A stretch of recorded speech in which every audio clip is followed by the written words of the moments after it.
চিলাপাতা পৌঁছে গেছি। চিলাপাতা জঙ্গল ক্যাম্প, এখানেই থাকবো এবং এখানে আমরা এর আগেও আমি থেকেছি বেশ কয়েকবার। আমার খুব প্রিয় রিসর্ট এটা। তবে শুনেছি এবারে অনেকগুলো এক্সট্রা রুম হয়েছে, অনেক এক্সট্রা ফেসিলিটি হয়েছে, ডাইনিংটাও নাকি নতুন করেছে। বাকি পুরোটা দেখবো আমরা ভেতরে গিয়ে।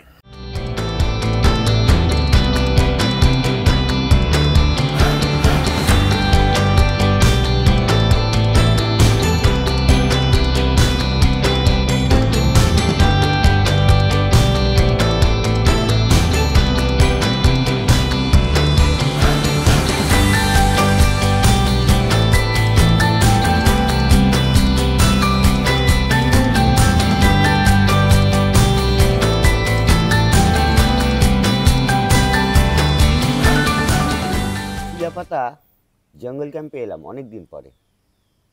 2007 সালে তৈরি হয়েছিল। 2007 তো 2007 তৈরি, দুটো রুম দিয়ে, দুটো রুম দিয়ে। আমি সেই রুমে বোধহয় থেকে গিয়েছিলাম, সেই ওই পুকুরের দিকটাই ছিল। ওই না ওইটা উপরে ছিল আর এটার উপরটা ছিল, আর এর ওপরটা ছিল। হ্যাঁ, এই রুমেও তো আমি থেকেছি। মানে এখানে বহু বছর পরে এলাম, যদি সেই সময়টা খুব আসতাম। তো বুয়াদা এই রিসর্টটা তৈরি করেছিল, আর এটাই চিলাপাতার প্রথম রিসর্ট, তাই তো? এখন বুয়াদা এখানে কতগুলো রুম আছে? আমার এখন 13টা রুম, কনফারেন্স হল, বড় ডাইনিং, বিয়ে শাদির প্রোগ্রামও হয়, বড় বড় মিটিংও হয় কোম্পানির। বেশ সুন্দর ব্যাপারটা। আচ্ছা, বলছি যে এখন তোমার আলাদা করে নতুন ইউএসপি কি?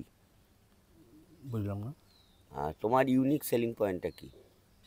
এতগুলো তো ধরো প্রপার্টি হয়েছে চিলাপাতায়, একসময় তো তুমি একাই ছিলে, এখন তো ধরো আরো এখন তো প্রচুর। এখন চিলাপাতায় 50টা হোমস্টে রিসোর্ট হয়েছে। তার মধ্যে ব্যাপার হলো পর্যটন ব্যবসাটা হইলো সার্ভিস ব্যবসা।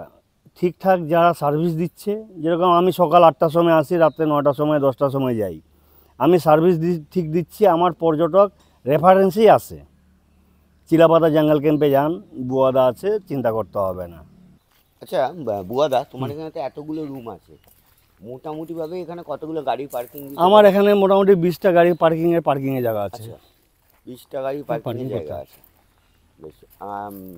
ও হ্যাঁ, তোমার তো ওই পার্কিং জোনটা বহুত বড়। আমার পার্কিং জোনের পাশে ক্যাম্প ফায়ারের জায়গা আছে, দোলনা আছে পর্যটকদের, বাচ্চাদের খেলার জন্য। হ্যাঁ, দোলনা দুটো হয়েছে দেখলাম। আর একটা জিনিস বলো, তুমি এখান থেকে সাফারি অ্যারেঞ্জ করে দিচ্ছ? এখন তো অনলাইন বুকিং বন্ধ হওয়ার পর আমরাই করছি। আমরাই করে দিচ্ছি পর্যটকদেরকে, ওদেরকে হেডেক নিতে দিচ্ছি না। বাহ, এটা একটা ভালো জিনিস, নাইলে তো আসবে না পর্যটক। হ্যাঁ, সেটা বুঝতে পেরেছি।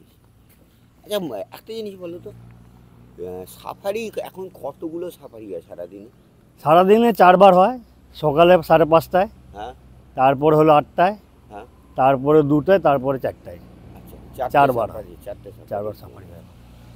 আচ্ছা, এখানে সাফারিতে এখন মেনলি কোন কোন জোনগুলোর ওপর কাজ হচ্ছে? মানে সিসি লাইন আছে, শিকারি লাইন আছে, নলরাজের গড় আছে, তো মেন জায়গা পার্ল রোড আছে।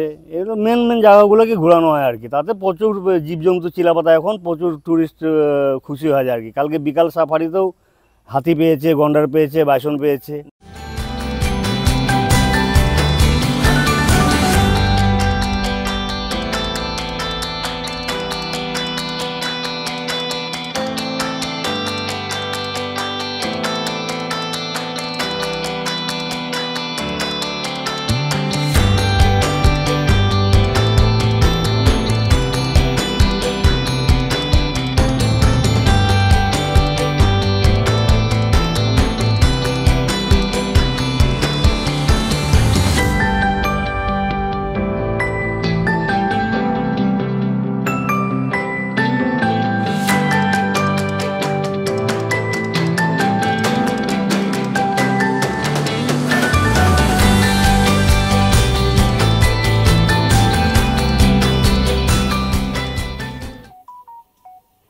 আচ্ছা, 2007-এ তো শুরু।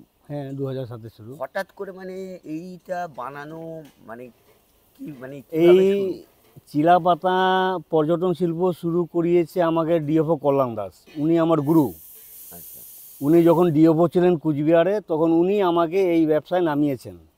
আর উনি যথেষ্ট হেল্প করেছেন। তার সাথে সাথে যোগেশ বর্মন বনমন্ত্রী ছিলেন, উনি কল্যাণ দাস তো আমার গুরু, উনি আমার ভগবানের মতো। উনি আমাকে আজকে এই জায়গায় এনেছেন বলে আজকে চিলাপাতায় পর্যটন শিল্প বিশ্বে একটা মানচিত্রে এসেছে।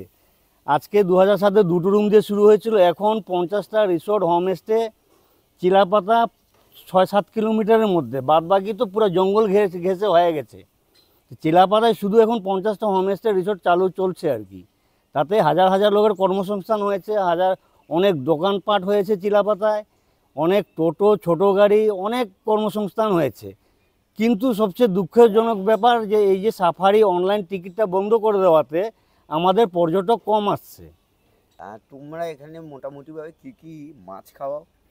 আমরা বিশেষ করে আমাদের চিলাপাতায় বানিয়া নদী আর তোরসা নদী, তোরসা নদীর বড়লি মাছ আর বানিয়া নদীর পাথরচাটা মাছ, এটা আমাদের এখানকার ফেমাস। আচ্ছা, আমরা পাইলে পরে আমরা সবসময় চেষ্টা করি নদীর মাছ খাওয়ানোর আর কি।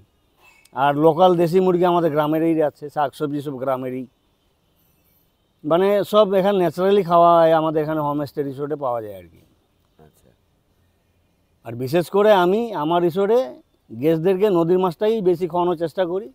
হ্যাঁ, কারণ এই মাছগুলো তো আর বাইরে গেলে পাওয়া যাবে না। না, কেন এই মাছগুলো বাইরে পাওয়া যাবে না, হ্যাঁ। শহরে এইগুলো মাছ দেখতে পাবে কোথায়? শহরে তো সব বড় বড় মাছ। এই চা বাগানটা সত্যি সুন্দর। চিলাপাতাতে এসে একটু চা বাগানে না ঘুরলে ঠিক এই মজাটা পাওয়া যায় না। কারণ খুব কম জঙ্গল আছে যেখানে এই জঙ্গল সঙ্গে চা বাগান পুরোটা একসাথে পাওয়া যায়। আর বাই দ্য ওয়ে, এই চা বাগান কিন্তু এখানে প্রচুর, এই চিলাপাতার যে লেপার্ডরা তারা এই চা বাগানের ভেতরেই বাচ্চা পারে। এটা তো মেনলি এখানে উপজাতি বলতে রাভা, মেচ আর সাঁওতাল নাকি? যেরকম চিলাপাতার মধ্যে যেরকম রাভা আছে, নেপালি আছে, আদিবাসী আছে, সাঁওতাল আছে, মেচ আছে, রাজবংশী আছে। আমাদের এখানে অনেক অনেক জাতির লোক এখানে বাস করে, অনেক কালচার আছে সেগুলা। যেখানে আদিবাসী রাভা কালচার মানে ফোকস ড্যান্স, রাভাদের যে ড্যান্স ওটা লাস্ট ট্রিপ সাফারির পরে দেখানো হয় আর কি। আচ্ছা। আর বাদ বাকিগুলো এখন চেষ্টা চলছে মেজ ড্যান্সগুলোকে দেখানোর জন্য, নেপালি ড্যান্সগুলোকে দেখানোর জন্য। তো এগুলো আমাদের এখানে কালচারটাকে ধরে তুলছি আমরা আর কি, পর্যটন শিল্পের মধ্যে আর কি।